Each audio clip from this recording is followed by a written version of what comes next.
Good.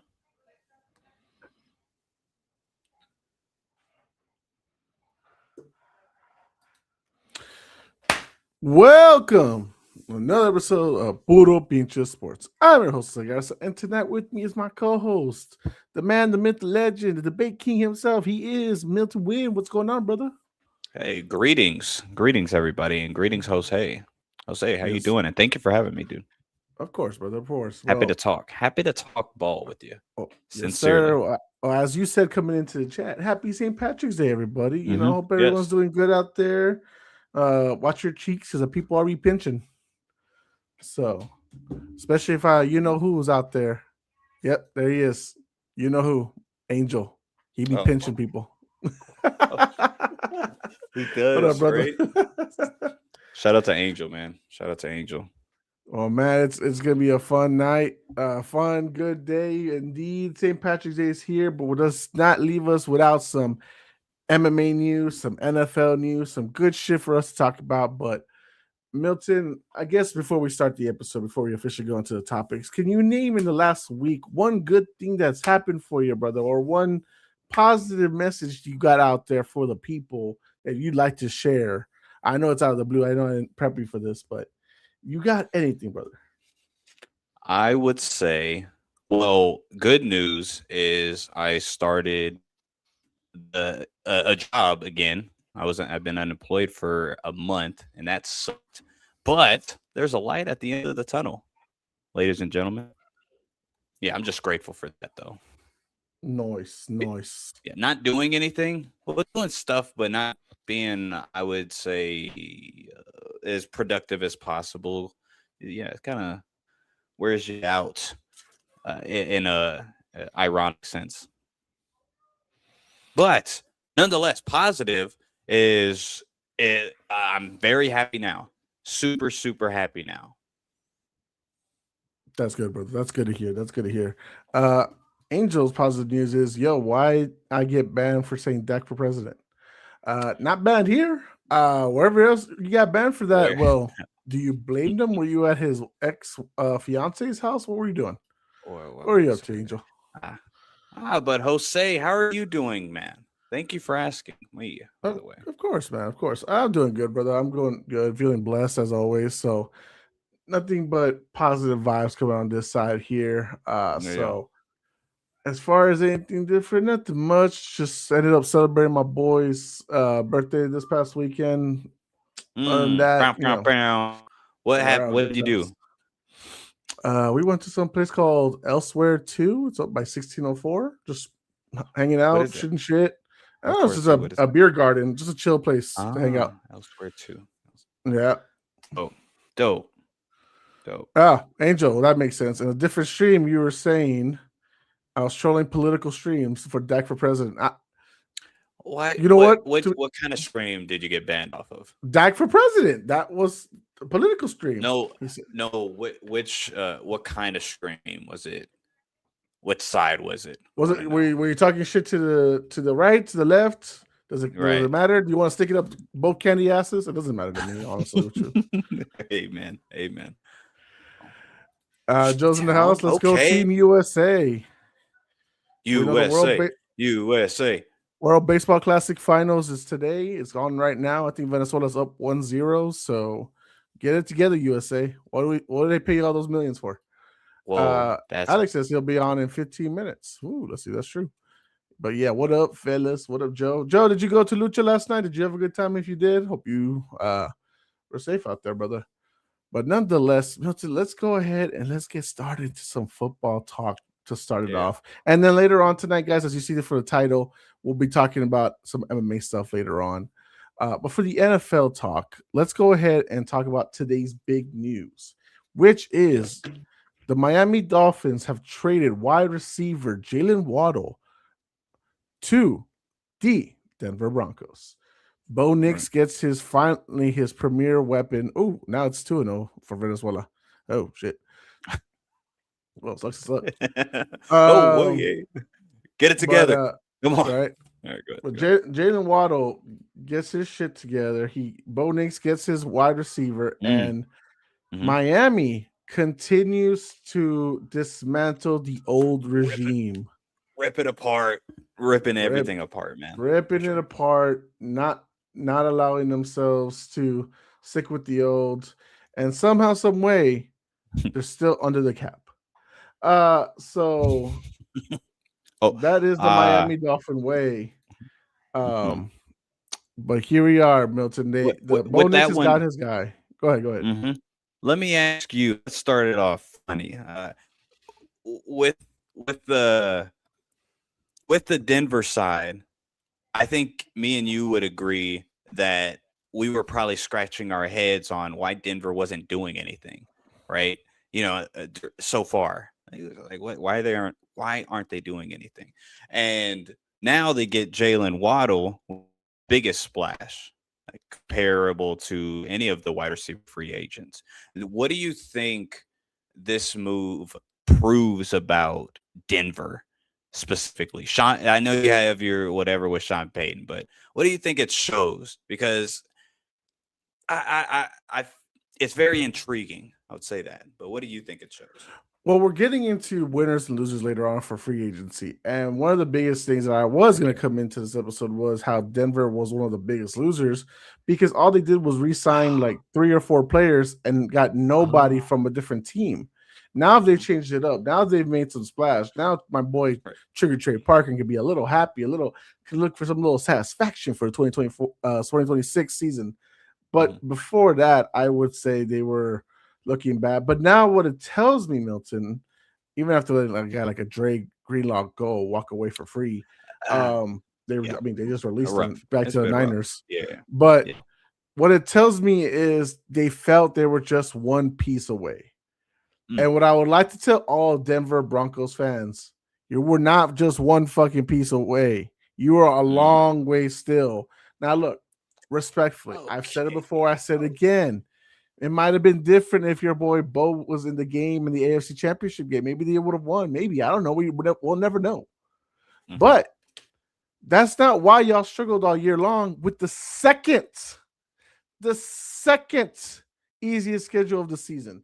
You were having tight battles with, what was it, the Raiders, both games, the Giants, and that was after what? Malik Neighbors went down. I think even Cam maybe had the game or something like that.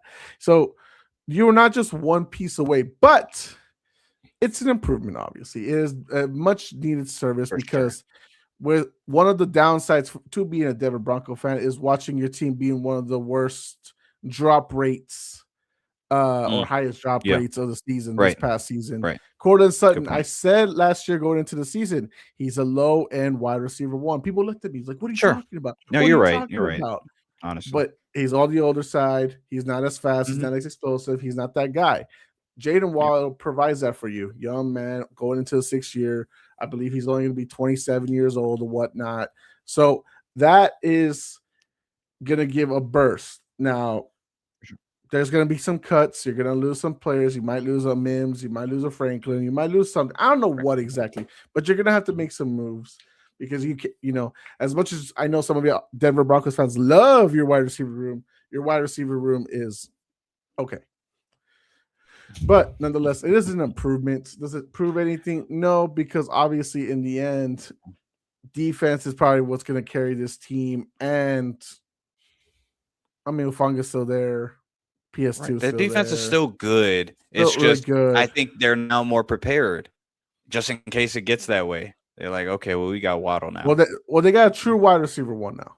And Waddle finally gets himself out of the shadows of a Tyreek Hill because prior to Tyreek Hill being there, he was a solid wide receiver 1, young, growing, and other stuff like that.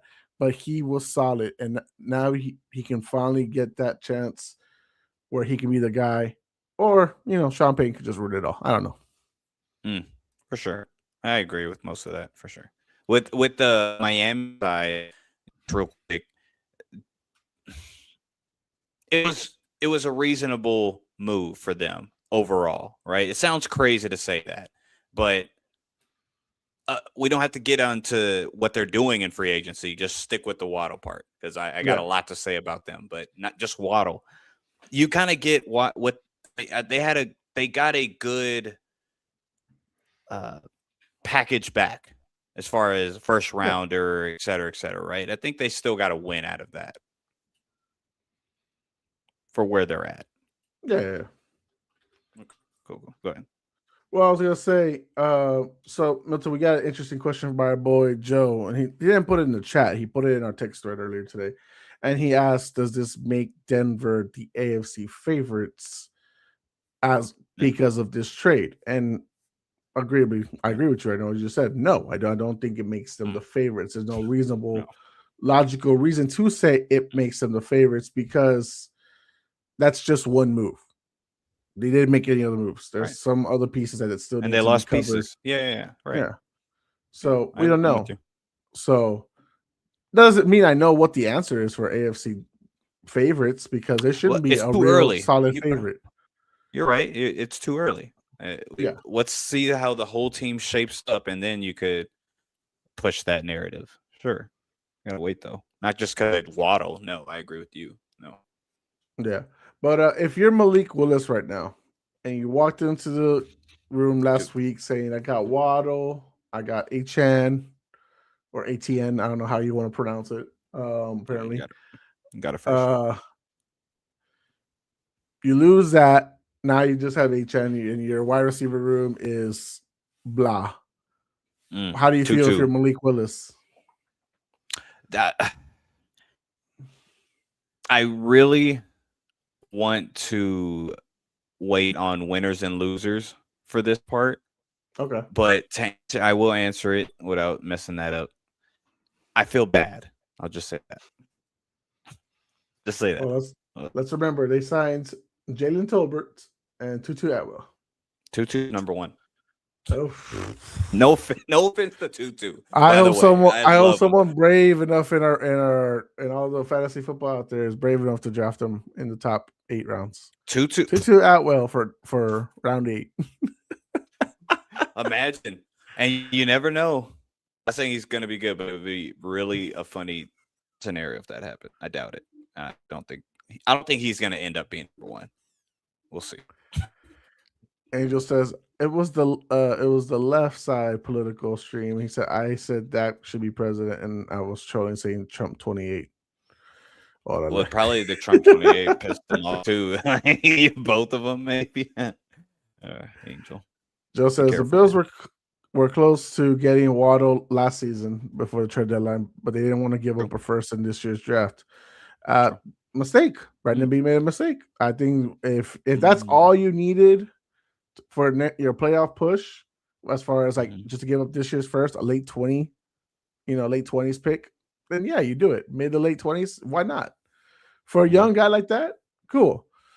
Right. Okay, let me ask you this: for going off of that alone, would you rather have young 27-year-old Jalen Waddle or I believe close to 30s, if not 30 already, DJ Moore? Right. Oh, good question. I was actually, Waddle. Well, that was a better move. That's a better move. Like, first round. Well, I actually think what I've heard, and Jose, you watch more college ball than me, and Joe, anybody else watch much more than I do. I've heard this draft isn't that great.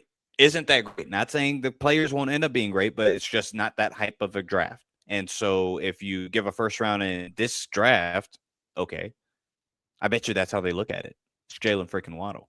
Depending on what you need, it's like depending on what you need kind of draft. But they don't need a lot, and that's okay. I get you. I'm saying just a joke, because we'll be watching the draft next month. So is it the sexiest? No, obviously, like the lottery picks will be big. My boy Trey is in the house. He's very happy as a Denver Bronco fan. Shout out. Very happy to get his guy. Trey, solid 10-7 season. Nonetheless, just kidding. How dare you? But that's good. That was a dish. 11-6. That's a good dish. 11-6. I mean, it's like it's a playoff team. It might not be generous right now. That's as bad as it gets. Let's see what else do we have here. Angel says the Dolphins have been rebuilding since 2005. Milton, do you remember the last time the Dolphins won a playoff game? You have the answer? I do. Last time The Dolphins won a playoff game. Ooh, it's right there. Hold on. Could I get a hint? Don't eat just a hint, please, so I could snap. Just I don't know what hint I could give you. that's What not a good hint. Okay. The year. The 21st century. Thanks a lot, dude. I appreciate it. Oh, just go ahead and tell me. I won't. December of 2000. December 30th was the last time they won a playoff game. 25 plus years ago. The Dolphins. You know who the quarterback was? Oh, that's a great question. That's what I was thinking of because I remember seeing the picture of him. Jay, what the fuck's the last name? Was it? No, was it? Nah. Wait, hold on. Damn it. Jay. No, yeah, Jay Fielder. Jay Fielder. Is his name? Yeah. Who the heck is that? Okay, that was not the person I was thinking of. Trey says, rumor, we are going after Cam Jordan too. That would be nice. That would be a reunion for Sean Payton. Oh, beautiful. Oh, what a Bo Nix.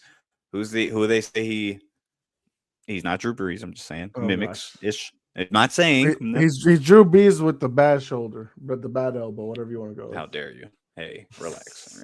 You're both sexuals. He deserved better. He deserved better. He got us into the AFC Championship game. He did fine. He's good for sure. But it'd be interesting what happens. Obviously, with Cam Jordan, he is still a tradable option, but he might be more closer to the draft date trade. But we're only 1 week after the free agency started, so plenty of time. Yeah. Angel, what are you saying? Dude, the Bills should sign my goat Alex, the professor, since his ass don't want to be in the streams anymore. That's what I'm talking about, Angel. Just call him out. Call him out. Alex is like every edge rusher the Bills sign. Show up for the big cat. They get the big cash, but they don't show up for the games. Von Miller, now Bradley Chubb. Bradley Chubb's going to be hurt a lot. I don't think that was a good signing, but it's basically the same. You're getting another Joey Bosa, but probably fits your scheme a little bit. A bit. Yeah, with the Von Miller pay though that you gave him. Remember 6 years, and like 112 million or something like that. Right. Oh yeah. I'm looking at the contract now. Yeah, man. Yeah. All right. Well, that's the Jalen Waddle news, everybody. I hope you enjoyed that. If you had to way too early predict now, Milton, how high of a wide receiver 1 ranking type season do you think he'll have with the Broncos? Very good question. Okay. Very good question. How would he rank? I think I would predict way too early. Way too early, actually. Let's add another way in there. Top 10. I said it. Top 10 breakout type season. I think the defense, I'm saying way too early because if they don't do nothing else with the defense, I think that's what Sean Payton's banking on. He's like, all right, the defense is going to give up a little bit more, still be good, but give up more. But we're going to also get more. You know, that's my way too early, though. Way too early. Okay. I can respect that move. I can respect that for sure. Guys, also, please don't forget, give me that like, give me that subscribe button. Share it as well to all the people out there. We do truly appreciate it. Milton, as far as for Denver, Jalen Waddle, I'll give him a top half of a season. Let's say top 15. I'll be kind about it. I think Jalen Waddle's been hibernating. I think he's been waiting for this chance to finally break out. Say fuck this Tyreek Hill shit. Let me go at it. It'll be interesting though if Tyreek Hill does sign with the Chiefs. They'll re-sign with them and they'll back in the same. That'll be pretty interesting because what the Chiefs are doing. Yep, I agree. Yeah, 100%. Waddle has not hit 1,000-yard season since the 2023 season. So he is hungry. He is looking for that. So Bo, hope your ankle's better, your shin, all that good stuff. Hope you I know he just had a baby girl recently, right? Our child. So congrats to him. We'll see him back on the field with Waddle. Angel, what you got now? In one of the liberal streams, oh God, I said I would steal $5. And someone said, you that broke, you need to steal $5. I said, you that broke. You need it back. He's here. He's for here for a good time. I respect it, dude. Avenger had a channel. Y'all should all follow him for fun. please, and tell us what it is. I'll give you. I'll watch any day, dude. All right. One bit of news that we got last week, which I think was it late Tuesday, Milton? I believe it was late Tuesday night, a day after our last stream, or our last football stream. The Max Crosby trade to the Baltimore Ravens was canceled due to a failed physical, wink, wink, which led the Baltimore Ravens and GM Eric DeCosta to signing Trey Hendrickson from the Cincinnati Bengals as their new edge, 4 years, $112 million, $28 million a year. Milton, how are you feeling about them canceling the Crosby trade and just taking all their picks back and getting Hendrickson? Man, one, it made me very interested in how bad is the Crosby injury, because I really want to know that, because if we're proven wrong on exactly what I'm about to say and probably how you feel, then they were right. But anyways, I would say my first reaction was, I don't know what Baltimore's doing.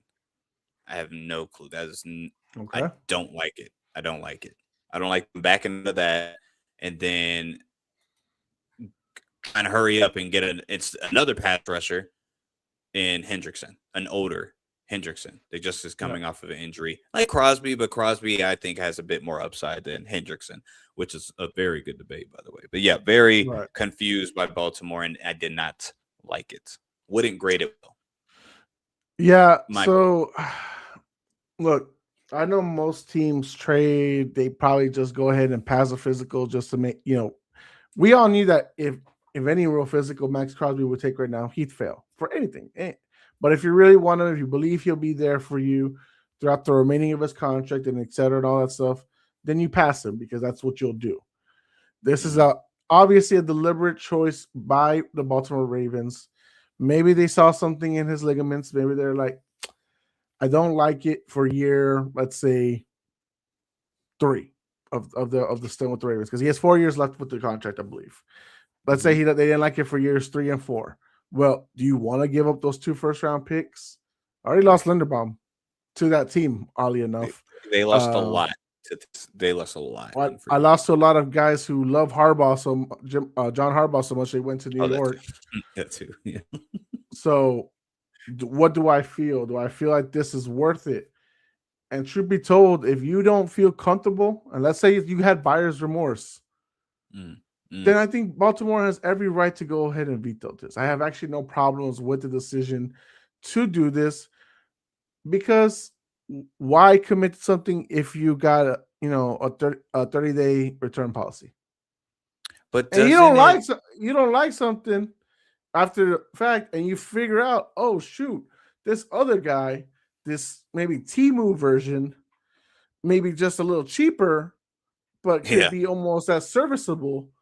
Maybe I'll just go ahead and take that, and I get my picks back. I get my money back, so I could go ahead and fill up the holes that I lost in the free agency. I get it. It's not a beautiful tactic. It's not one that I would recommend everyone to doing. But if you can do it legally, then do it. They didn't do anything wrong. It's shady business. Yeah, I ain't but saying they didn't do anything wrong. No, I think they did anything wrong. No. Unless Las Vegas doesn't know what they're doing, that's why I just, and that could be true because the freaking Raiders. I mean, it could be true. I just don't. I don't think that's it. So that's why I'm real hesitant with the Ravens making those decisions. It's like, what did you see that you got cold feet? That, yeah, bring them on. Let's bring in the Professor Alex Cruz, the man who's like every edge rusher for the Buffalo Bills, gets paid big money, never shows up. No, I'm just kidding, Alex. What's going on, brother? What's going on, dude? What's up, man? Now we're talking right now about the Max Crosby trade being vetoed. Um, Obviously, people are not happy with the decision Baltimore did, shady business and stuff like that. What did you feel about the decision from the Baltimore Ravens to veto the trade after the failed physical? Uh, to be funny, probably um, it gives Lamar Jackson another excuse. Oh, but but no, I mean, obviously they probably saw something in the X-rays that they didn't like, and it was also reported that the Cowboys doctor didn't like something on that was in the MRI. So um, I don't I don't I'm not giving them that much backlash for it because obviously the doctors know what they're doing, and who are we to say that he'll be okay at the start of the season. Ultimately, it's gonna be what his process is right now. You cannot predict like the future, and that's not how business is run in the NFL. So um, I see why they vetoed it. yeah. I also admit I'm not. I have no problems with them going ahead and returning it. If you got a 30-day return policy, you can do whatever you want. I do think that there probably was something in the MRI, something that they saw and they were just like little hesitant about. Uh, Yeah, but what I would if I'm anybody, would I prefer Max Crosby who's 3 years younger than Trey Hendrickson? of course. Absolutely. With the powerhouse that man is, of course I would Mhm. prefer that. But Mhm. go ahead, Milton. I feel like you were gonna say something that you Yeah, no, I want to ask you something. And Chi-Town, if Chi-Town shows up, him as well. If with this big if Crosby, let's say, plays next year, all games other than let's say one or two, and he plays at a very high Mhm. level, would you then consider, like, yo, what the heck were the Raven? What did the Ravens see? It would make it more like what? I don't think that was a good move. No, I wouldn't. I mean, because like I said, Hmm. you're not the way football and the business is right now. Like if you do end up doing the trade and he does not end up working out and his knee's still jacked up, you're gonna be like, wow, what a dumb move they did. And then if he ends up playing great, that's I mean, you can't really hate on the Ravens for that either because ultimately you're gonna hate on them because they did the trade and he's still not ready. You know what I mean? Like it's not a win-win situation for them at all. And to me, I'd rather keep the money and not waste that much. I guess like the picks and all, Yeah, and yeah. save it for the future. I mean, obviously you want to win now, but if it comes to where you ultimately give up the farm for an injured player, you're never going to hear the end of it. And plus, it's a new regime. I'm pretty sure they did not want to. Um, that's not a mistake they want to start off with. Mhm. So I agree with everything both of you guys are saying. It's just what I mean is if the injury's not there, it's a bad look for Baltimore doing this yeah. If he's because clean next right, year and that's he's all I back to mean. his beast Even mode, if Baltimore is good, it would just be yeah. like, why did you even put that out there that you wanted him? You know I mean, what? at the end, I don't think it's because I think they felt too overconfident with the fact of what they didn't see what were going to lose. They didn't see it. Apparently that's what happened because you make the trade sometime late the week before, like on Friday or Mhm. Thursday, something like that, and then legal tampering starts Monday, and Tyler Linderbaum is out. Isaiah Likely's out. All these other guys that you like probably had faith in, and then you've already promised to give up 2 first round picks. Well, now you have a little, buyer's remorse. Now you're just Right. No, like, I get it. I get it. and Right. and I get it if he's in beast mode, if he can destroy, because he's not the pass rusher that just goes for the quarterback. This is a guy who makes you lose tackles for loss. He gets the running Yeah. backs, he gets the fullbacks, he gets the wide receiver who's doing the jet sweep and all stuff like that. So this is a highly talented guy, and you are downgraded when you are getting respectfully an older guy in Trey Hendrickson, because now that guy's a little more injury prone. Now that guy is 3 years older. You are saving about $7 million per year between the two contracts between Crosby and Hendrickson. So that's necessarily about $28 million overall. Yeah. But honestly, and I get both guys got top 5 numbers and all that stuff, but when you realistically look at things, you want Crosby more than you want Hendrickson. It is going to look foolish on the Baltimore Ravens side of things to have given up on Crosby, but I think it would have been more. You would have looked more foolish if you allowed the Raiders to continue building this. What many are considering A plus offseason free agency so far for the Las Vegas Raiders, and they use that 14th overall pick to get some spectacular lineman or new edge rusher and shit like that. Sure. So, I think in the end they just got scared. New regime. It is what it is. But that is the process of the game, and Alex is right. Hindsight 6 months from now, 8 months from now, when towards the end of the next season, we'll know our answer. We'll know our answer if this was the right move or not. Early on, this probably wasn't, because everyone would probably take Crosby over Hendrickson, but probably was. We just don't know yet. But right now, it don't look good, because now who wants to negotiate with Baltimore? Right. That'll be it. They kind of screwed themselves. That's all right. Alex, any quick thoughts on the Jalen Waddle to Denver? We talked about it in the first segment, but I want to hear your thoughts overall about the trade. I'm not like head over heels over it. I mean, he's just a speed burner. He still has a lot to add to his route tree. I mean, it's good for Denver. They obviously needed somebody like that, and they finally have somebody. But it's nothing to be like, oh my God, he's gonna turn the league on fire. Um, it's still to be decided. I still think Cortland might not Cortland. That receiving core is still like um, a question mark to me, even with Waddle.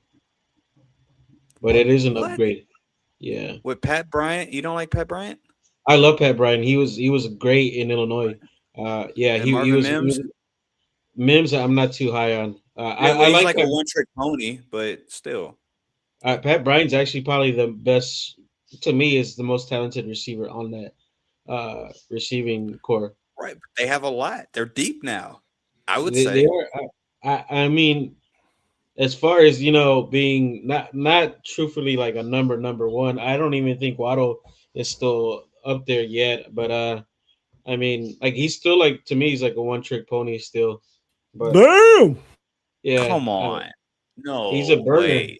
He's a burner. I mean, But he's a first down getter too, though. So that's two yeah, but things. he's not a guy he's not a guy like Pat Bryan. He could do it all. Oh, He's a you can't. position. And NFL wise, they.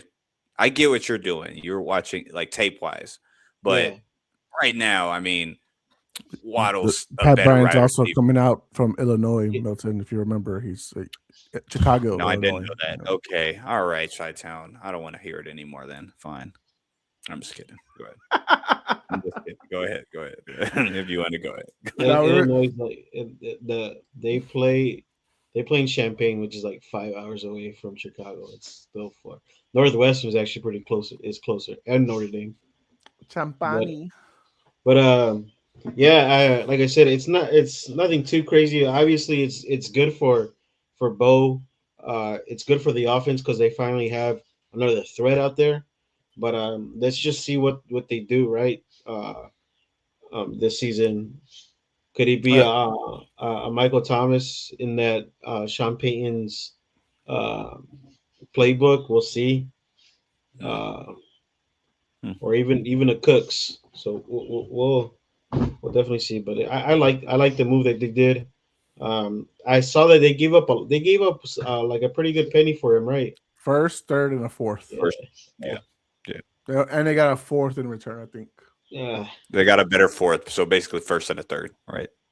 But I mean, to be fair, they have to make a move because everybody in that division is getting better. Oh, and like I said earlier, like I reminded Milton, they didn't make a move in free agency. Like, Right. they didn't bring in nobody. So, and then Justin Fields is now the QB1 in KC. We weren't really going to talk about that until free agency winners and losers, but Heck I mean, look, hey, if he's QB1 for like the first month of next season, which is hilarious because Marcos talks shit on Fields forever. Oh, that's so funny. Then Daniel Jones is definitely not coming back to like at least week 12 or past. Yeah, you'll be right. You'll be totally right. Because Yeah. Achilles tear versus ACL tear is two different things. For sure. I will say this before we get into free agency winners and losers. The Chiefs prepping themselves for a season where Patrick Mahomes may not start healthy is at least they're going in the right direction. Now, is the player the right fit? Probably not, but Andy Reid has a new kind of scheme that he can use to mess with people for at least the first month, 6 weeks of the season before Patrick Mahomes comes back. And a lot of people, including Nick Wright, has said, well, I've been waiting for kind of like a dual threat quarterback that I could use a QB sneak where I don't mind them getting hurt and preserving Patrick Mahomes' knees. So I can do more kind of trick plays like that. So Justin Fields probably fits that narrative a little more. Indy has yet to get themselves another backup QB in the possible chances that Daniel Jones doesn't play week 1. I know he's optimistic that he'll play week 1, but so was Aaron Rodgers that he could play week 18 the year he tore his Achilles. But you know how that went. That was absurd for him to even think that. Go ahead. Yeah, he's not Cam Akers. Cam Akers was able to do something like that, but Cam Akers is also young. And you saw how his career fell apart after that.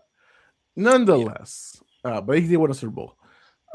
Guys, we're going into Alex. I know you asked because I didn't know if you were going to be on tonight because you have stuff to do. But we are going to go ahead and grade winners and losers. As far as we're going to announce who we think won or lost the free agency.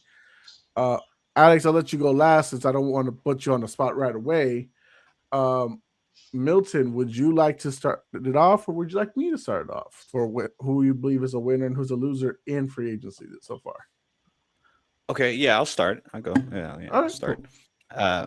Where do you want me to start? The winner and the loser, or whatever. If you want to go with whatever you want, brother. When you want to go with your winner, you want to go with your loser, it's cool with me. Either one. You know what? How about this? Let's start with losers, each of us, and then we'll go into winners. We'll go. Right. We'll go each go losers, and then later winners. Gotcha. So what's a loser for you? Good.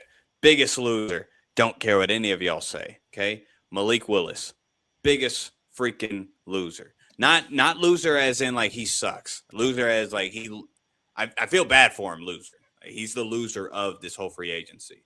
You're going to Miami. I don't know what they told him, so I'll be fair and say that. And you're wondering, okay, well, you're getting rid of everybody, but I got Chan and Jalen Waddle. That's good. It's good. What I guess a good starting for a guy that wants to prove himself so he could get a long-term contract, right? And then Jalen Waddle goes to Denver, and you don't have a good offensive line, and your number one wide receiver now is Tutu Atwell. Yeah, that's crazy. And this is your prove it year. Yeah. Otherwise, next year, when the way that the contract looks, I could be wrong, but the way it looks is. It's like a 1.5 year contract. 1 year, all right. It's going to be a bunch of guarantees. He gets all the money and all that. And if he balls, he's going to get a long-term contract. If he doesn't, they're going to say, all right, yeah, get the hell out of here. We're going to go somewhere else. We got a lot of whatever they're going to have, picks and all that. So, right. Yeah, I'm going to say Malik Willis. Not because he sucks, but he is in a very bad position now because we saw him with the bad offensive line in Tennessee, and what happened? So okay, that's my loser. Okay. How would you feel about when you call winners and losers? How would you feel about then in totality the Miami Dolphins? I wouldn't call the losers. I get what they're doing. Okay. So that's Except just the the player Malik Willis, like the himself. quarterback Gotcha. thing. Yeah, it's just completely Malik Willis. But I Okay. get what they're doing. It's tear it all down. I don't understand getting Malik Willis even from their standpoint, but it's like, okay, well, we still have to sell tickets, So fair enough on that. For them, they're gonna suck though. But overall, long term, I get it. Angel brought up a good point just now. That's actually in the football talks. By the way, Dolphins are losers because now they're 174 or 75 million in the dead cap for all the It's players pretty they've funny. released or traded. But it's just now. They're getting it all out the way now. So fair enough. For the shout out for our boy Joe Sports Mailman, I'll say Jerry Jones is actually a loser for this free agency right now. And I'll say to him individually, and then I'll actually bring up a team because I don't know how everyone here feels. I think Alex, I think we agreed upon it in our group chat. I didn't care so much for the Rashawn Gary trade.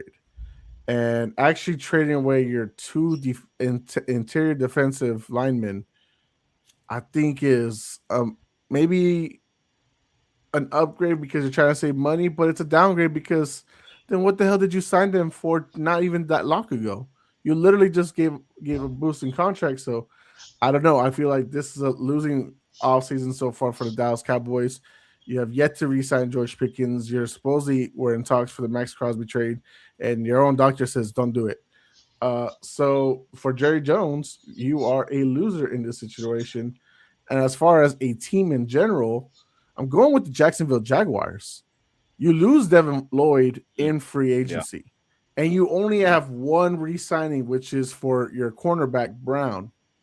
So you're not even doing anything really to improve the team. I know you don't have that much cap space, but you didn't do anything. Like I was going after Denver for a while.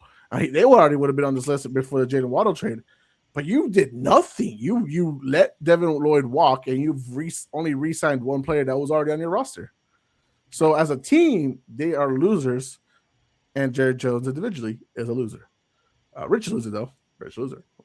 Alex, do you have any losers on your side before we go into the winners? Yeah, Cincinnati Bengals. Mm. Yeah, the Bengals Want to hear dead. it? Yeah. Really? Why? Yeah. Talk to it.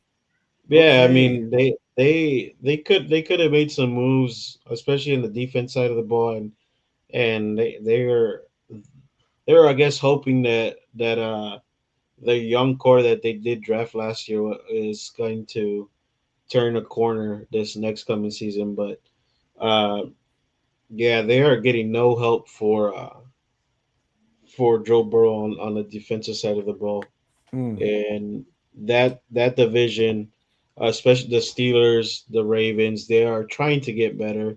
We know the Browns are still trying to figure out their new Right. their new The whole new staff. regime. Yeah, so I get it, right?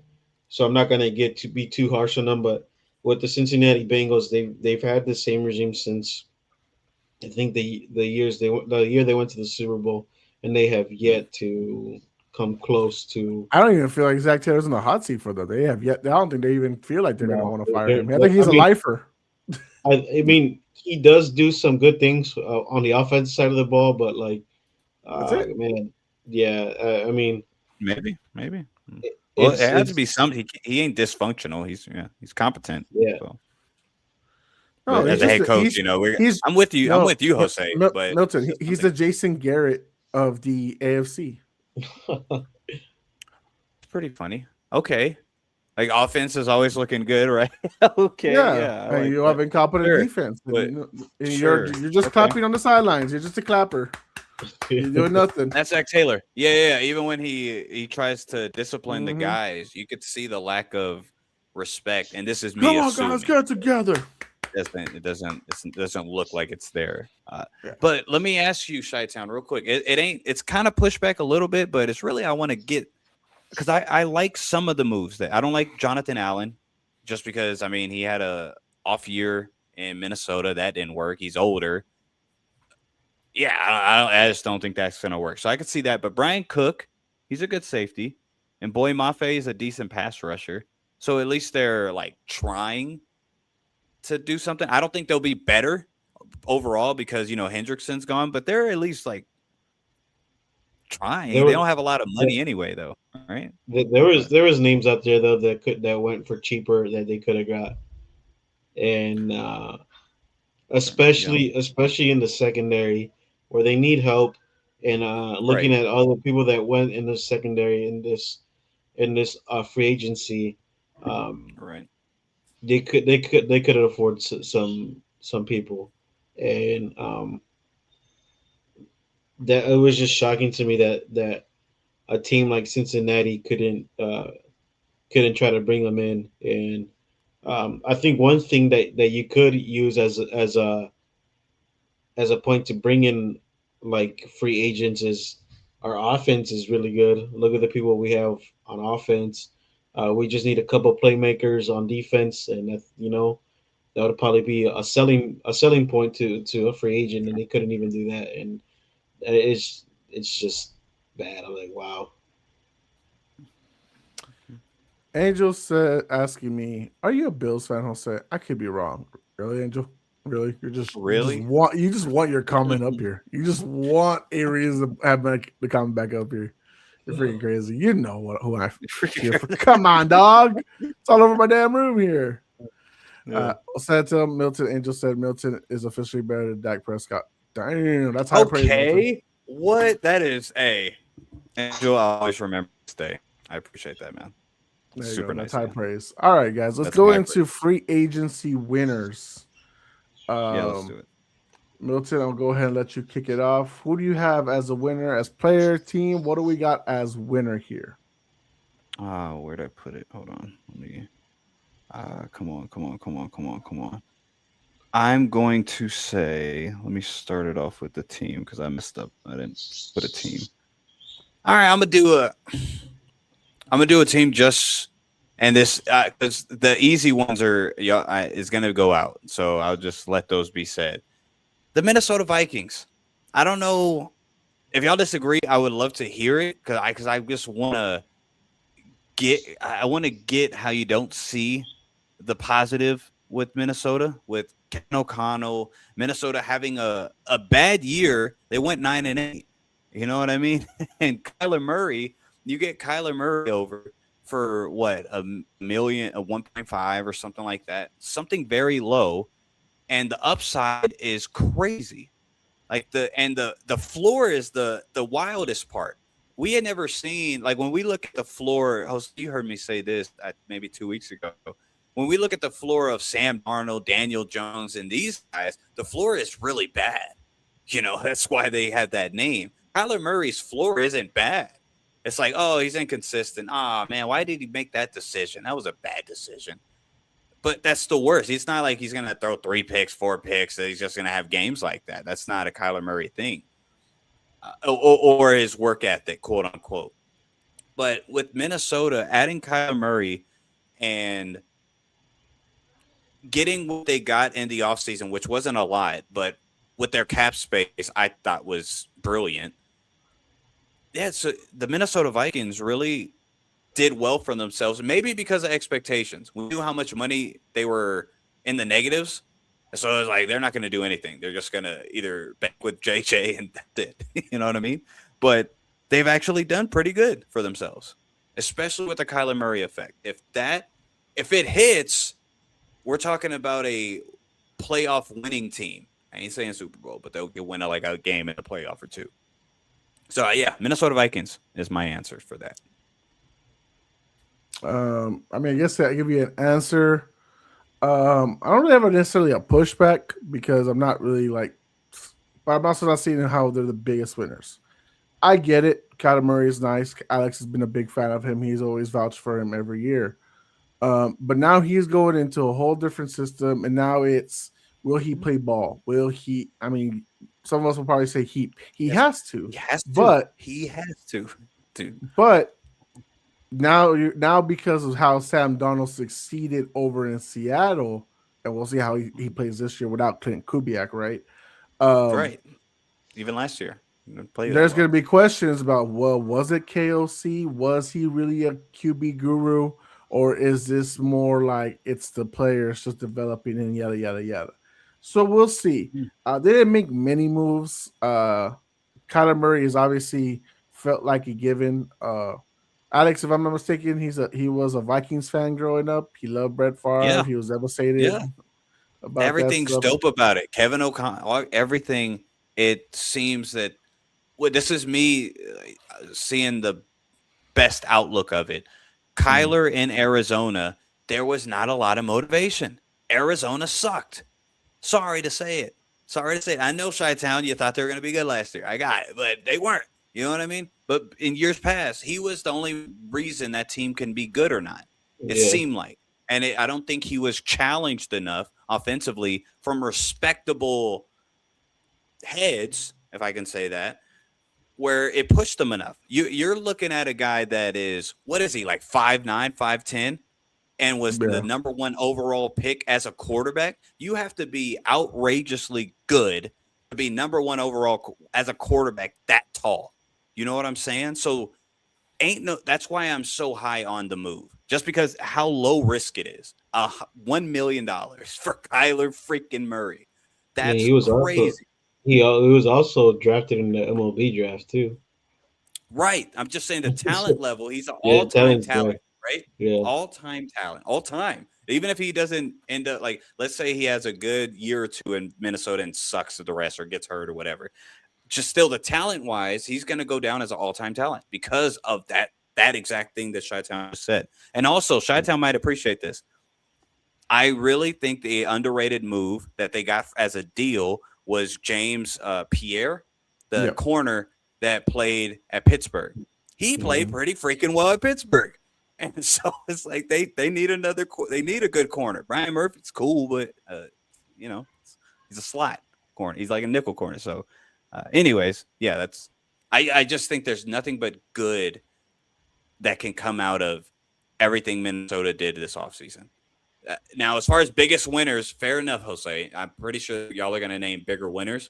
I just think this is a team that nobody's saying has done so well, even though they haven't done a lot. Fair enough, but I think they did just the right moves, especially for what they had, what little they had to be able to make moves. Go ahead. Sorry.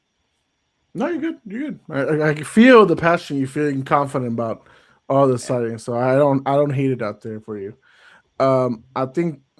I feel like it's almost like a foregone conclusion, and that it helps because they had the most money, even with the trade, I guess, or video trade. It's still Las Vegas Raiders. And yes, they might have overpaid for Tyler Lindenbaum. That's fine. Yes, they definitely paid for Jalen Naylor. But you Yeah. get a young guy like Nakobe Dean, who has been progressing the last 2 years, not all 4 years in Philly, but he's progressed very well the last 2 years. You, oddly enough, you get back, I guess it's an offseason move, you get back Max Crosby, and now you're feeling a little more confident in actual competing. Now, they could always still move off Max Crosby, and we can see off of the stuff like that, but I feel for the progress, for what they've gotten in return and stuff like that, I feel at least Fernando Mendoza isn't going to die his rookie year as much as I felt before all these moves.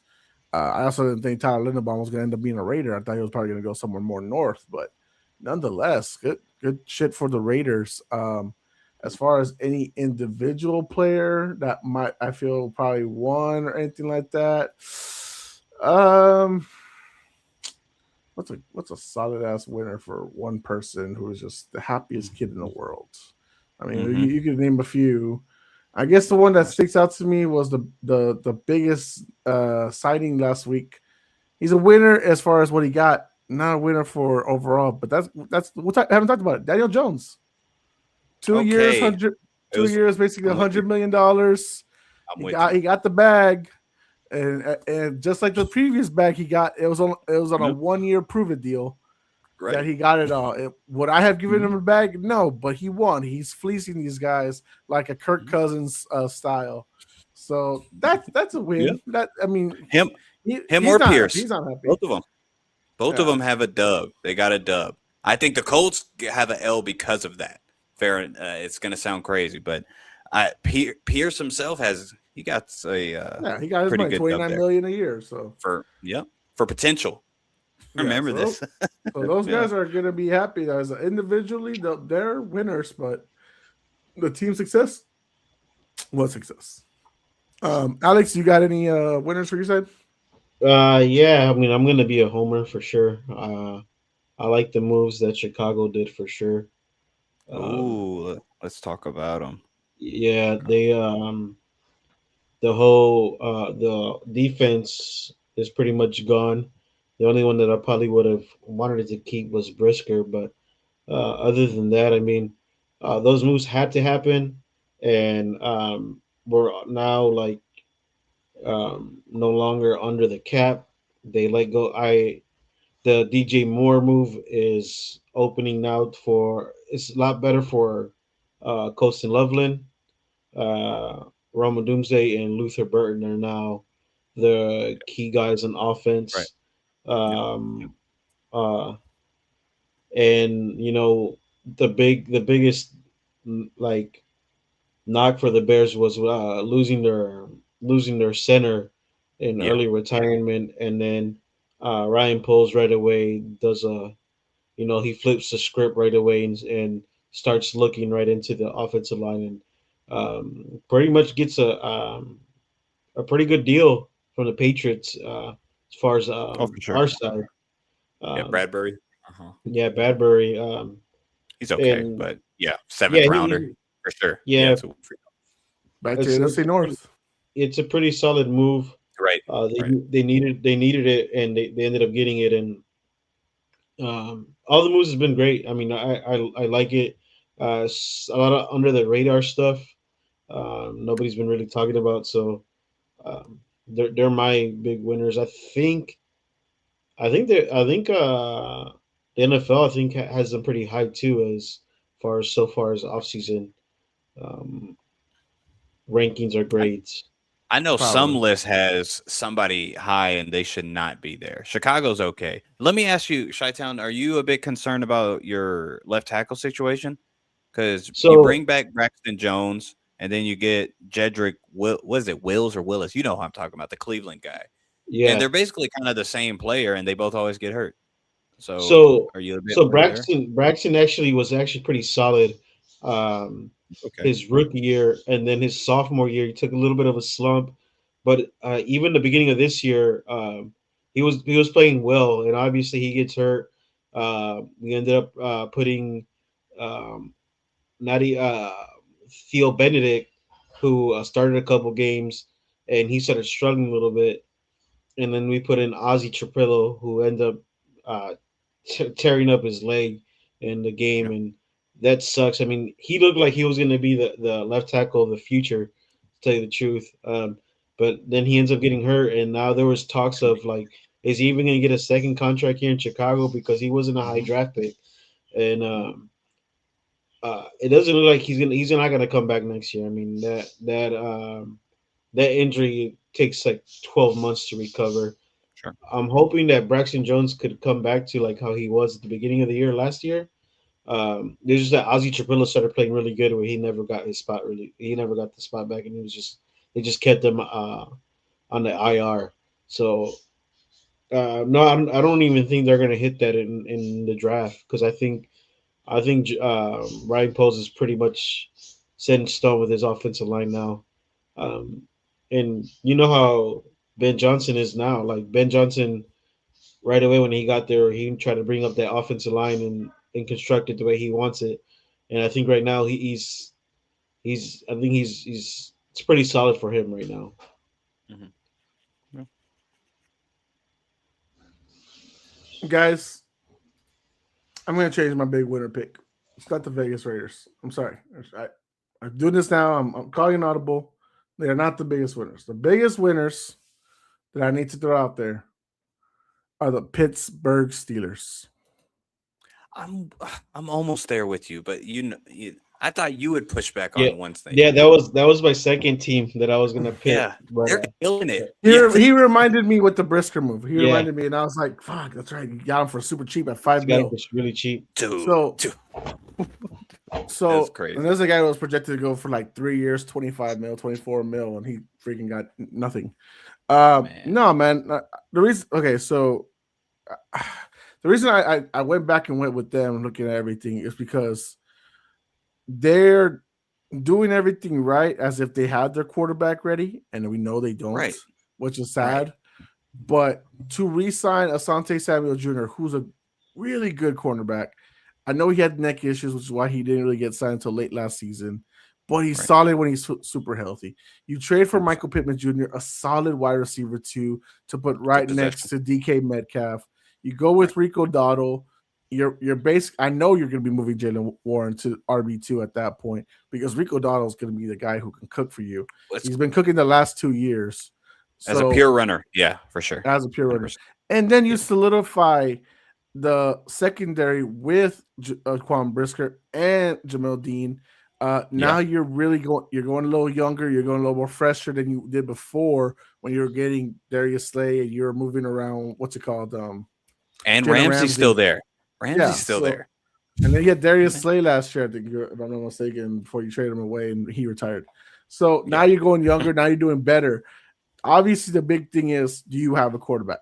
What's your quarterback situation? Who is it going to be?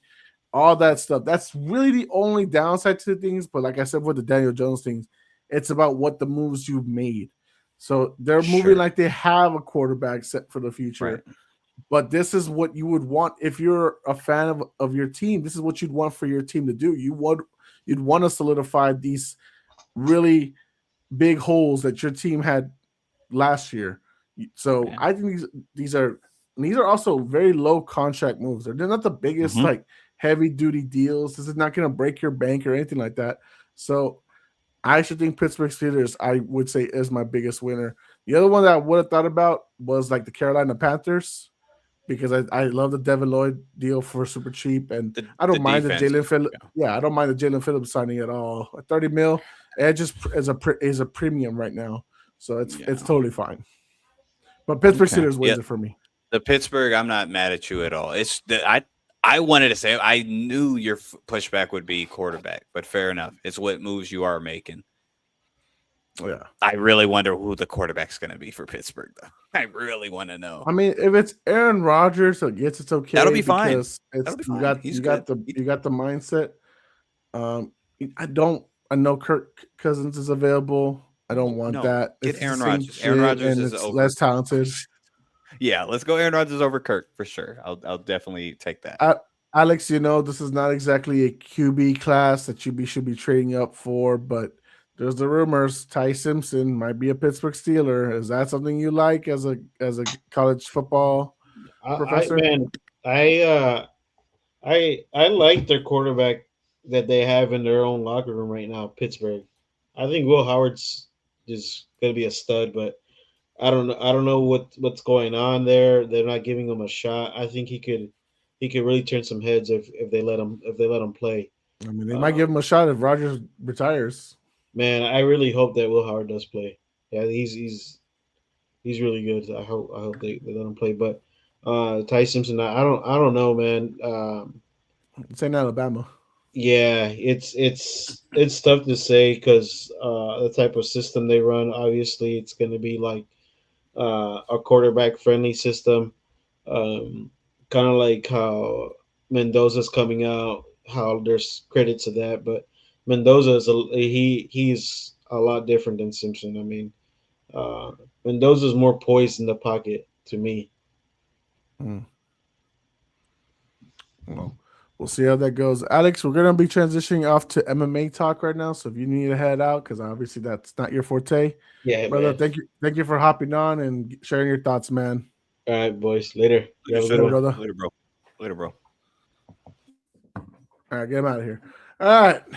Now we can go into MMA talk. We can get some little bell to bell into segment into here. Milton, recently announced UFC 328, Khamzat Chimaev, the UFC middleweight champion, will be defending his title against former middleweight champion Sean Strickland in the main events. Strickland recently came off a nice win over Fluffy Hernandez at Fight Night, Houston, Texas. So, right.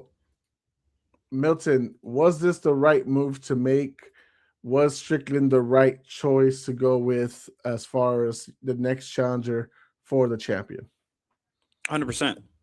I don't think there was another move to make. Now, I have some dark humor jokes that would say that this is a very inappropriate fight right now. But, and I think Sean Strickland's going to make it very inappropriate, but I think that's why they're going to do it. That's why they're doing it. I think it is the right matchup. Sean Strickland, well deserving. He's well sought after as far as UFC fandom, good or bad.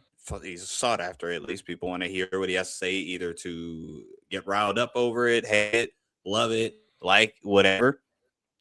And he's going up against Khamzat, the freaking boogeyman. Nobody wants to fight, even though he's the champ. You know what I mean? So I think because of how Khamzat won against Dricus, now people are like seeing chinks, if you want to call it that, or they're saying that, oh, I don't, it didn't look good the way he won. You know, it was a boring fight. Even for me, what Khamzat was doing was literally just control. But overall, with this fight in general, what you're going to get is a guy in Sean Strickland that's going to press, going to make sure before the fight he is going to try to rile up Khamzat. That's not going to be hard to do. So that's going to be good or bad for Khamzat. But nonetheless, to answer your question, it is the right matchup. If you put, what's the brother's name? The French Arabian Evloev, thank you. Evloev already lost to Sean Strickland, so you might as well put Sean Strickland in there.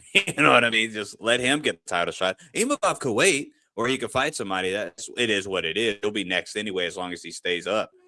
Yeah, that's it. I would say it is definitely the right matchup, and it's a good one at that. I miss you too, That's what I'm talking about. Oh, this is what it is. That's fatherhood, people. You make sure you like and subscribe. I'll be in bed. Share this around the world. Love you. Please. All right. He's back, the host. He's tired.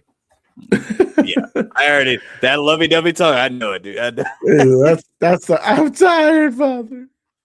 No, Junior used to come over here. I'll put it on this, and he'll be like, "I just want to go to sleep right here with you." I like to go over there. Get the what are you? There's lights all right here. What are we doing? Go to sleep. But anyways, go ahead. But no, I mean, I guess you're right. Even if did lose already to Strickland a few fights ago. It wasn't that long ago that the fight happened. It was, what was the last fight they fought? Let me see. It wasn't too long ago, and this is more interesting anyway. 3 years ago. Okay. Yeah.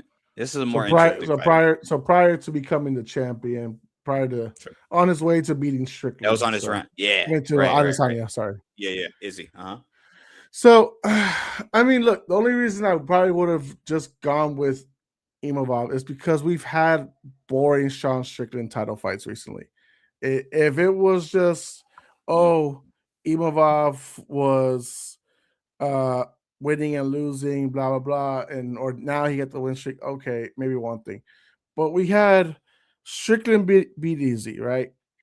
Then he goes off and loses to DDP in a boring fight. Then he wins, right? I believe, and then he gets a rematch, loses again in a boring fight. So it's now a situation where I don't want Sean Strickland just to be receiving title shots just because he talks a lot. He gives the promotion a reason to just go like that. We've had talkers. Colby Covington got 3 title shots, boring in 2 of them.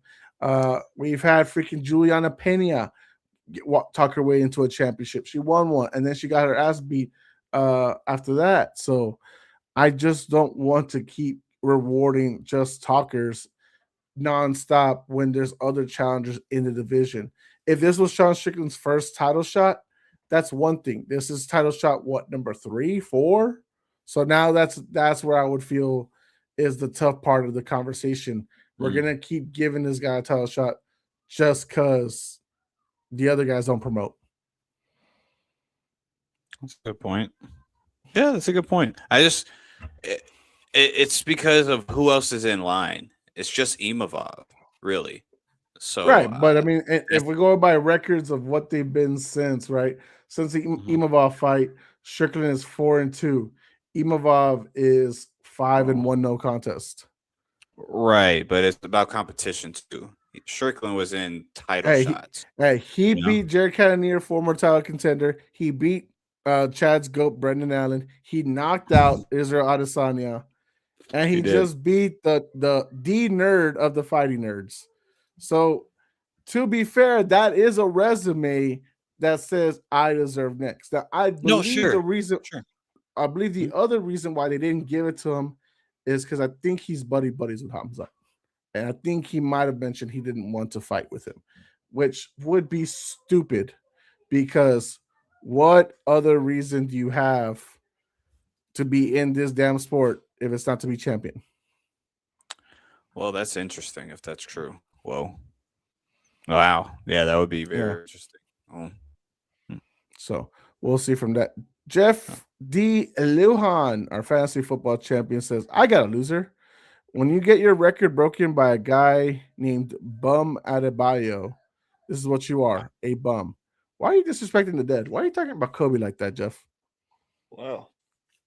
Wow. Like, Jeff, what the heck, man? That's he hates Kobe. Humor. Really? Mm-hmm. What? Yeah, he hates Kobe. Overrated as hell. Doesn't think he's a top 20 NBA player. Oh, yes. Okay, I remember I almost raged on one of your episodes long ago. Okay, fair enough. Yes, that is crazy. Jeff, that was when this is okay, memory serves.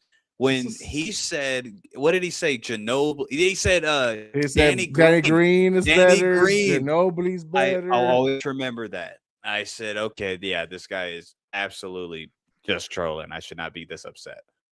I should just relax right now. Let me calm down. Yeah, it's crazy. Jeff takes the good he takes the good gummies, just so everyone's clear. Right. Yeah. But what did you feel about the UFC 328 card in general? Do you love it? Do you hate it? What do you feel overall about that card? Let me see. Let me go back. So we have Chimaev versus Strickland, Alexander Volkov versus Waldo Cortez Acosta in the co-main event, Sean Brady versus Joaquin Buckley, Jan Blachowicz versus Bogdan Gostov, and Ateba Gatir versus Ozzy Diaz. I'll tell you this, Jose. I'm glad this is not a pay-per-view. I'm glad this isn't $80. No, yeah, that's what I was gonna say. Yeah, it's good for me. I love it. I'm definitely tuning in. But to pay, no. For a main card of a pay-per-view, technically no. But again, I get it. Paramount Plus, I think it's it's a normal in Vegas. Yeah. Fair enough. And you got the right matchups. You got heavyweight. What do they call a slugfest? I think in that situation right there, with where these guys are at in their career, that's a heavyweight title eliminator. Sure, Volkov's on a roll, man. He beat Cyril Gane. Everybody, all right. Everybody remember this. I know he didn't technically, but whatever. And we know Cortez Acosta is talking and fighting his way to a title shot. Yep. I don't think he's all that good. Whatever. Not saying he's still an MMA professional fighter, but I don't think he's that good. But it's won the heavyweight division and he's winning, so I can't be upset at that. And Jan, I mean, I don't get this fight because it's a rematch, and I don't get it. I just don't get it. Yeah, and it wasn't too long ago. I'm not a fan. I get Gautier because he's everybody hype guy right there. Okay competition, that's fair. Sean Brady and Joaquin Buckley is what I can't wait to watch. Because Sean Brady, honestly, I've said it about a lot of his teammates. They just suck over there. Okay, they got his grappler butt. It's grappler. His grappling is beautiful. His jiu-jitsu is fantastic. If he gets Joaquin down, Joaquin is a great grappler in his own sense, as far as wrestling, though, not jiu-jitsu. He's getting choked out. But Joaquin's huge, man. He's also very so it's I can't wait for the main event, and I can't wait for the first fight on the main card. No. Wait, right, overall, the pay-per-view, yeah. Yeah, that would be interesting. Well, I guess you can call it how WWE fans call it, premium live events. It doesn't cost you that much as a pay-per-view. Right. You can't be. I'm not mad at it at all because for $13 a month, no ads, I'm okay with that. Well, UFC still gives you ads, but yeah, still it's fine. I'll take it. I'll totally still take it. Oh, 100%. Guys, don't forget to like, share, subscribe. We do truly appreciate it when you do all that. And to close out the talk tonight, Milton, we have another fight booked for the most valuable promotions MMA debut card. Mm-hmm. As people know, if you're a MMA fan, you know that Ronda Rousey versus Gina Carano is happening in 2 months. The co-main event is still Francis Ngannou versus Felipe Lins, which is basically just a nice tune-up fight for Ngannou just to have there, respectfully. And then now, or maybe it's now been changed to the co-main event. Now they have added former UFC lightweight fighter Nate Diaz and former welterweight fighter Mike Perry, who's also having a run in the BKFC universe right now. Those two will be going at it as well. Milton, has this card with its triple headliner, as they're putting it out there right now, all 5 rounds? Is this getting more? Is this going to be better than the UFC White House? Now, when I say just in general, as far as concepts of fights, no, I'm not saying that. I'm saying you know like, that, is this going to get the most views, which is what both promotions are fighting for? Is this the card that's going to get the most views a month before UFC White House? It's going to kill them. Like even White House is not even going to be able to touch it. Like, is this going to kill the UFC kind of internally? Oh, okay, so dang it, I was hoping you didn't go there. Well, no, nothing, nothing MVP, nothing, anything, and nothing any organization can do will do that to the UFC. And this is as a guy that hates the way UFC is doing business right now. But is this putting them on notice, I guess to say? Is this putting them on notice? Still no. It's not. Still no. I am so when you asked initially, when you started going more towards, will it have more views? I think possibly. You have Ronda freaking Rousey, you got Francis Ngannou, and you got Nate Diaz and Mike Perry. You got, as far as name value for people that are just going to watch at a bar or watch with their friends or watch just because it's Saturday, whatever, right? Yes, it's going to be Netflix, MVP promotion. I think that possibly can happen. And I think it is probable right now, in my opinion. I think they will have more views, yes. Will that in itself put the UFC on notice? No, absolutely not. Because this can only last so long. It's always that. Every promotion that does something like this, it only could last so long. You're only going to pay this kind of fighters, and people are eventually going to say, hey, these fights kind of suck. Because you're not getting that. You're getting Mike Perry, Nate Diaz. Me and you could adore them, which I do, which everybody does. And it's going to be a good MMA fight.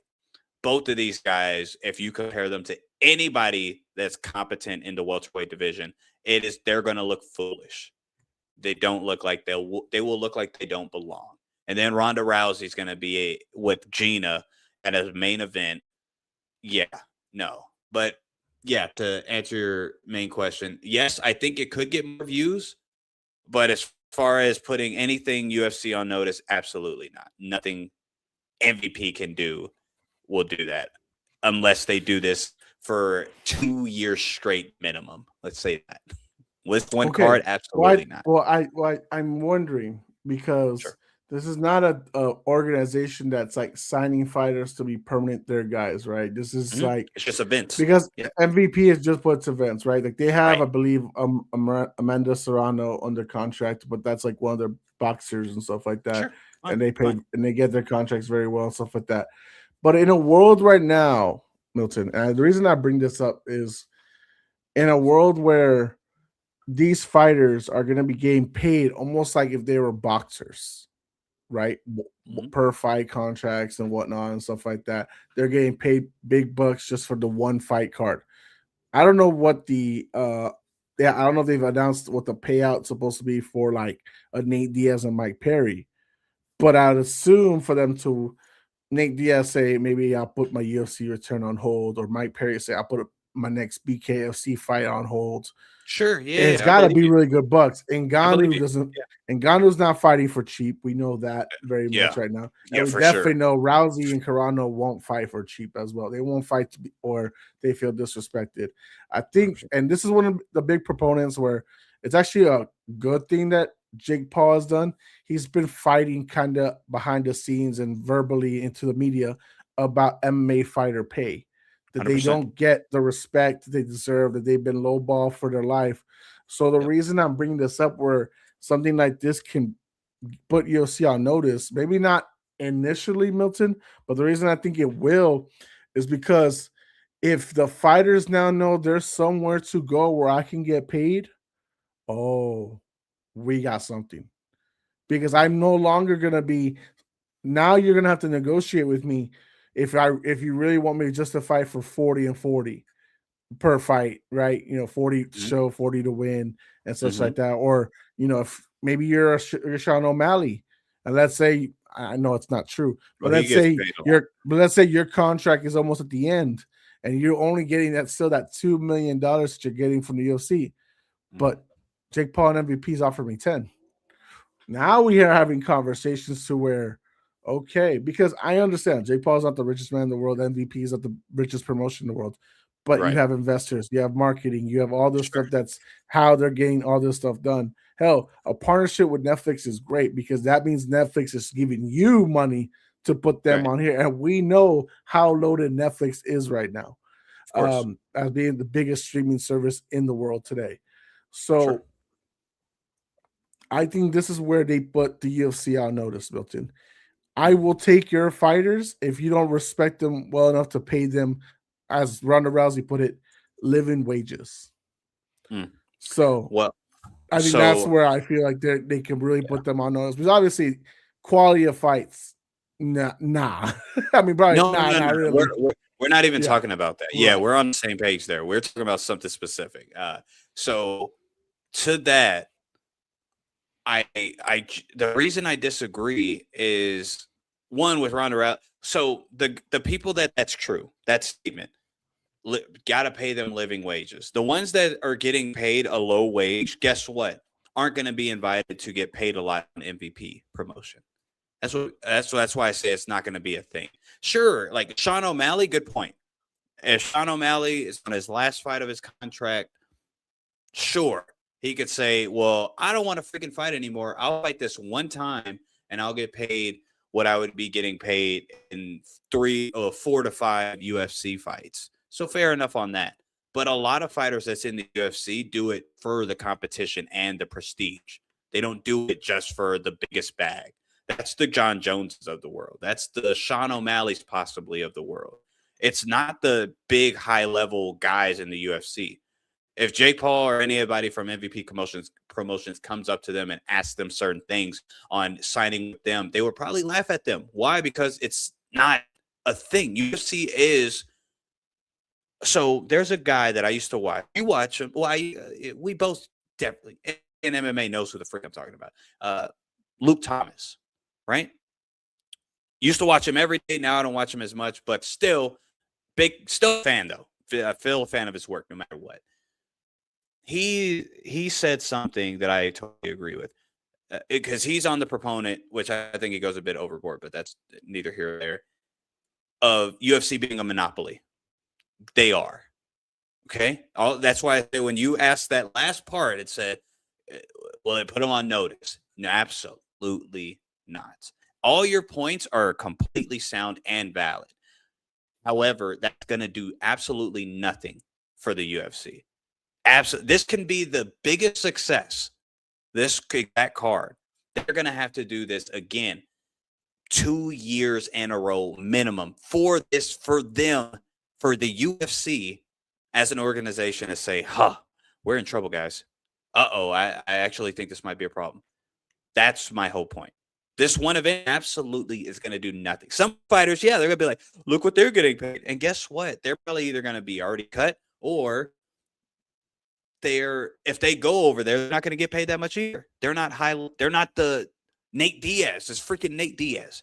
They're doing purposely getting guys and gals that had huge names created because of the UFC. And then now they're away from the UFC. That's all they can really bank on is high level names, just name value and stardom. So UFC.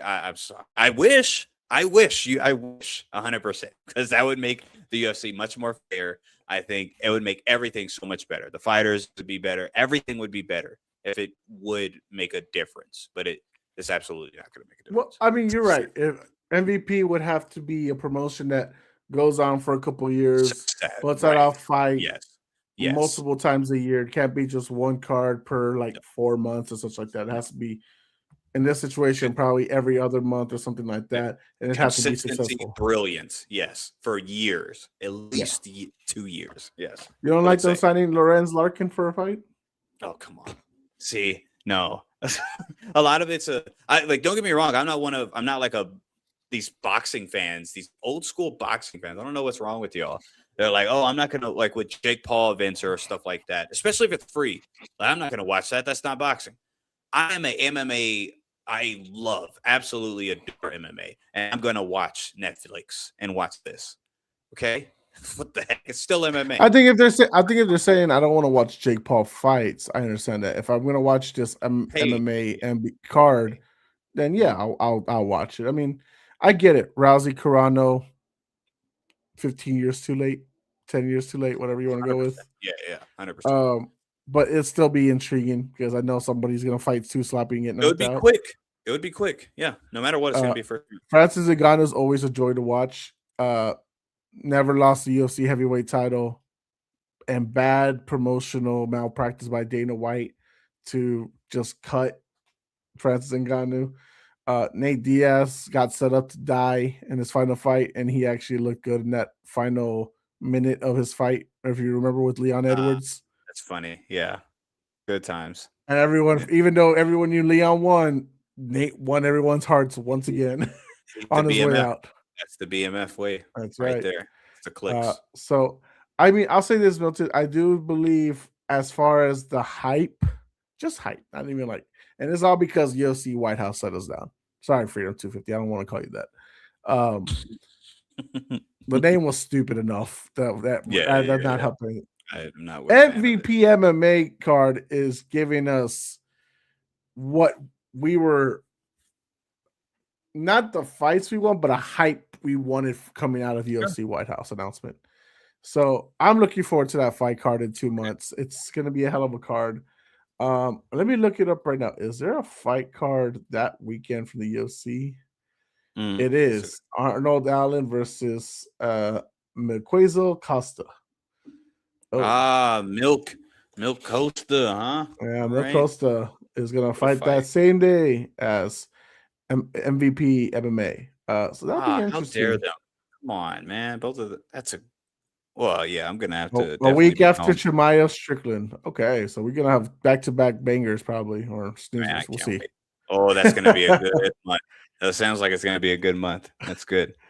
It's very good. I'm telling you. Hey, but of course, I mentioned it last week. I don't know if we'll probably have a preview card this week, so let's just talk about it real quick because I think our boy Chad's on vacation right now.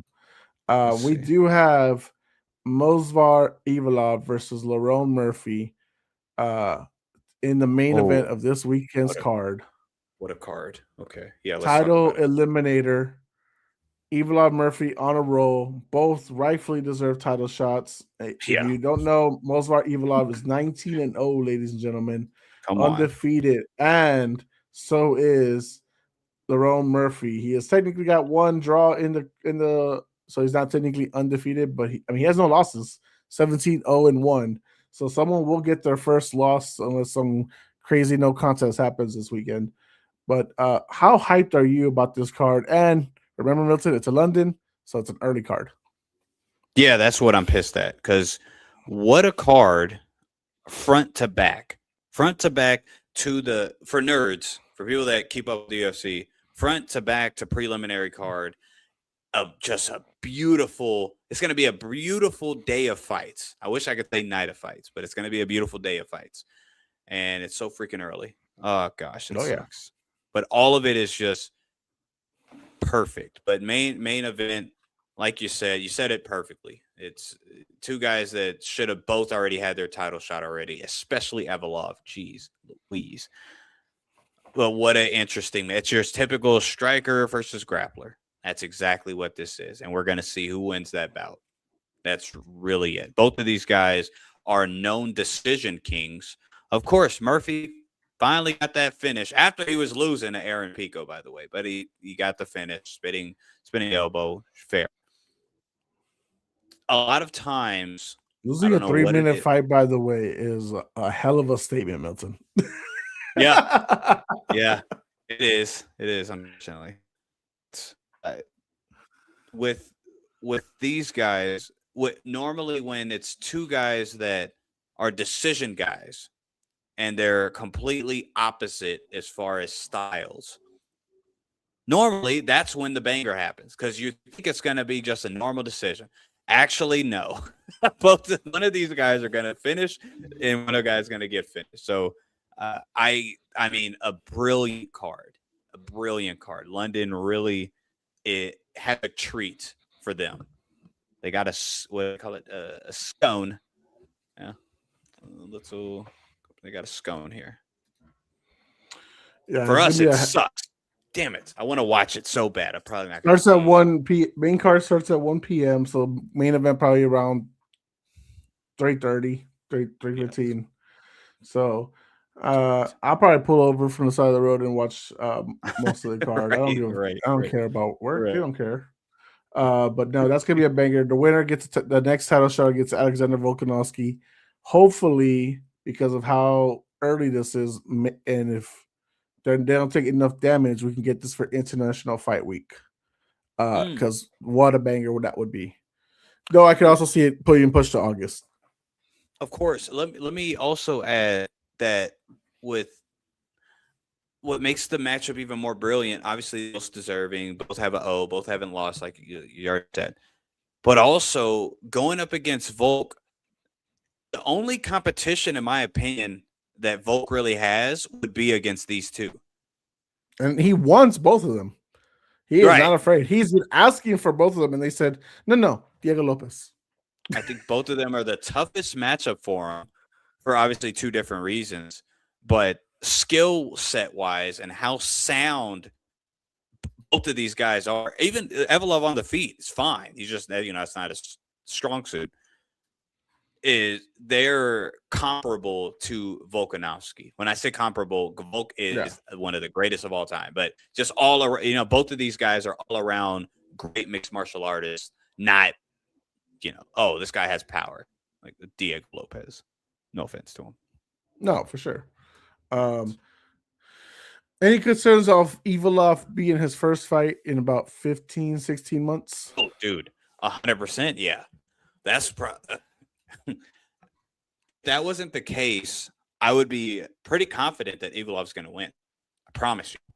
I am a huge fan of Evloev. I understand he's not everybody's cup of tea, and I get why he's not. But I think the brother's brilliant. Yeah. Murphy is good. I just whatever. But because of that, yeah, you're right. And now I'm not confident at all because of that. Murphy's much more active. He's the hometown guy. Yeah. And Evloev, he better be. I hope he's ready. I hope he's ready for what's going to happen because it's going to be a tough fight for him for sure. I completely agree. I think overall, we the fans are the winners going into this card. We also get MVP back in the cage at welterweight, rightfully so. 100%. He's been frustrated with the UFC. They're not using him well, so we'll see how this goes for him. We get Roman. God, how do you say his last name? Roman Dolidze. Roman Dolidze versus Christian Leroy Duncan in a nice fun banger at middleweight. Right. So, guys, tune into this card. It's going to be a great card. Cody, if you're watching, listening live or on demand, the women's fights are the first 2 fights of the card, and then no more women's fights, so you can skip those if you like. The card starts for everybody at 10 a.m. in the U.S. and Central Time, I believe, or 9 a.m. I don't know. And everybody, including, say you're going to be working too. Prelim starts noon on the Central Time. Main card starts at 3 on Central Time. Okay. On the preliminary card, Nathaniel Wood, a for sure banger, is going up against Lucene Kita. And that's going to be a wildly entertaining fight. You watch. And then also the co-main event is there for a reason, fellas. I called, and I'm not proud to say I called it for a lot of people. Wow. As far as like his debut, and he's most likely going to be a star in Paddy Pimblett. Not a fan really much anymore, but because the progress hasn't been there. But I knew he would be a star. This guy, Luke Riley, I'm not saying he's going to be a star like Paddy, but Luke Riley's skill level, be on the lookout. There's a reason why you probably don't know who the heck that is, and you don't know his opponent, but they're on the co-main event. Make sure you tune into that fight. Luke Riley is the up-and-comer. There you go. Well, Milton, any final words before we close out the show tonight and head on to an interesting sports week as the San Antonio Spurs are whooping the Sacramento Kings' ass 62-34. Oh, my gosh. Well, no, I don't. Like and subscribe every week. Always plan on Puro Pinche Sports being live, talking sports. Jose talks about it all, so make sure you show your support. All right. That's it. Yeah, that's all I got. I ain't got nothing. Yeah, guys. Go ahead and like, share, subscribe, like Milton said. We have a good time all the time when we're here talking sports. We are both MMA fans, both football fans. Obviously, when we can, we'll talk about some basketball. So I need to get some basketball co-hosts up here, guys, because I feel basketball is doing great. Alex loves baseball, but he needs some baseball friends. He can't. Me and Milton are not going to talk baseball with him. No, I know today was a classic, and I think the U.S. ended up catching up. Yes. Oh, that was a funny thing that I wanted to. I didn't want to mess up your whole intro. You brought up. So U.S. is playing Venezuela. Bottom of the ninth, 2 outs right now. They're down 1 score. They're right there where they can tie it or lose it. So, isn't that crazy, man? Like the Venezuelan stuff that happened. Like we're playing them right now. Yeah, we took away their dictator, and now they're whooping that candy ass. I love it. They should be. I thought they liked that. I thought they were happy with us. Hey, they're giving us their thank you in their own way with these freaking wooden bats. But Milton, they scored those 3 points early on. I believe the first 2 were in the first 5 innings, and then the third one was in this last inning. It was tied 2-2. Then Venezuela took the lead. So I guess now, I think there's 2 strikes, 2 outs. Bottom of the ninth. Oh shit! Okay, it's going. I'm not watching the game. So stay tuned and we'll find out next week on Dragon Ball Z. No, that's funny. That is brilliant. That was brilliant, man. Oh, goodness gracious. But guys, like, share, subscribe, all the good stuff. What is this? The dreads are diabolical, but hello, guys. I hope you're subscribed to at least say those beautiful words. I was kidding. And that's wrong with it, man? And I believe that's it, Milton. 3 strikes, they're out. Venezuela has won the game. He doesn't hope you both doing well. So there you go. Venezuela has whooped that American candy ass and the World's Baseball Classic. So there you go, baseball fans. Going into MLB's next season, you're losers. But for Milton, for the Professor Isaac Cruz, I will say Garza. We are Puro Pinche Sports. We are out. Viva Mexico!